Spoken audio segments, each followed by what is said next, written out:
بسم الله وبه نستعين على أمور الدنيا والدين. السلام عليكم ورحمة الله وبركاته. هواسا خينيا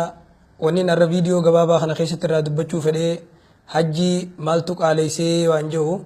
أكاتا حجي نتك علو دنديسي حجي هم نسديتو قاليسو دندي هم نسدينو هم نولي قلتي تقفا لما إسلاما متائسا مجلس العلا متائسا لما فا هم ندخطو يسدو بجرتو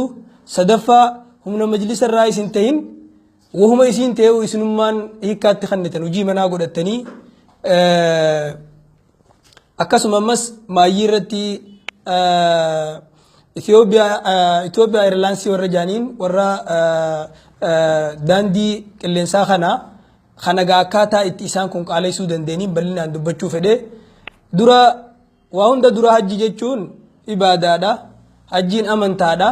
تورستم ما متي دلدلا متي akkasuma ammas kan dureessaa qofaasii miti gaafa hajjiin ta dureessaa qofa taate mallattoo qiyaamaati yawaahu mallattoo zulmiin addunyaa tanarra heddummachuuti maaliif jennaan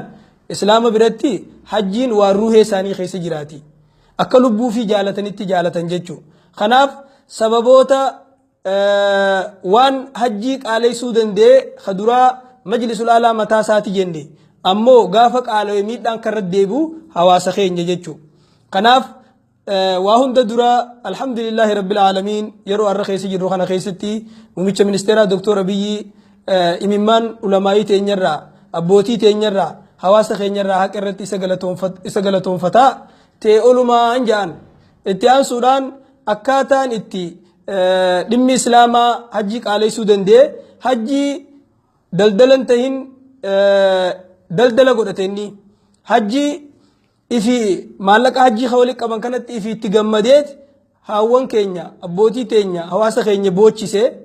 galii isaa galii majlisni qabu sadarkaa duraa irratti akka seerattiin bulmaataa isaaniitti galii hajjii irraa arganu jee barreesse kunu ragaageyaadha lammaffaa irratti hojjettoota isaanii kililii saylanii fi diredawaa fi addis ababaa finfinnee jechuu biyya 11 kanarraa nama sadi osoo hisaaban kafalle deemu nam 33 jechuudha doktora sadi guutii daanii nama 36 akkasuma ammas mootummaa keessa qaama mootummaa jajjabaatti haajamna jaanii yaadan keessa itti dawwalanii telefoonaan hajjii deemuu ni feeta jaanii gaafatanii nama 5 itti dabalan waliin nama 41 taha hojjettoonni 50 irraa haga 60 itti kadeemu waliin nama 100 oli jechuu kuni akka seera qabeessaatti dirree bahee warra deemu kana jalatti dhokotee immoo warri deemu 100 akkasiiti waliin 200 taha jechuu akka fakkeenyaatti hajjii amata dabree ugaa fudhannu tabara dheengaddaa ugaa fudhannu gara nama 500 ti kadeeme haskaa isaanii irraa ijoollee amajjahaafa warra fi fudhatanii obboleessa fi obboleettii fi fudhatanii gara nama 500 ti namni 500 kun hisaabni inni irra deemu hisaaba ummata kanaati fakkeenyaaf yoo akka baranaa kanatti hajjiin 100 kajennu taate nama 500 irratti miliyoon 50 taha maallaqa xiqqaa miti miliyoon 50 kun maallaqa nuti baafnu irra hirama kana qaaleessuu danda'ee jechuu hojjettoonni kun osoo kana qofan ta'in maallaqa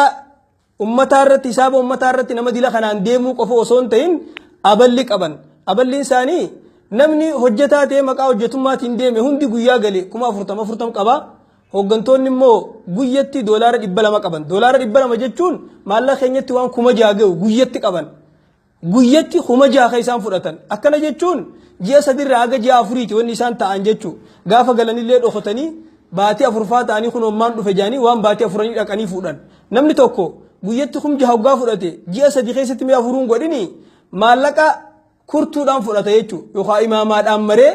akkuma jirutti yoo duudarra kaayee galche jechuu maallaqa walakkaa miliyoonaati ol namni tokko kan inni fudhatu 600 700 jechuu kuni akka seera qabeessaa ta'e ka seera irratti tumamee jiru khaannaga sannan gaafatin sun adadan qabul lakkawamu akkuma miseensi tokko guni fi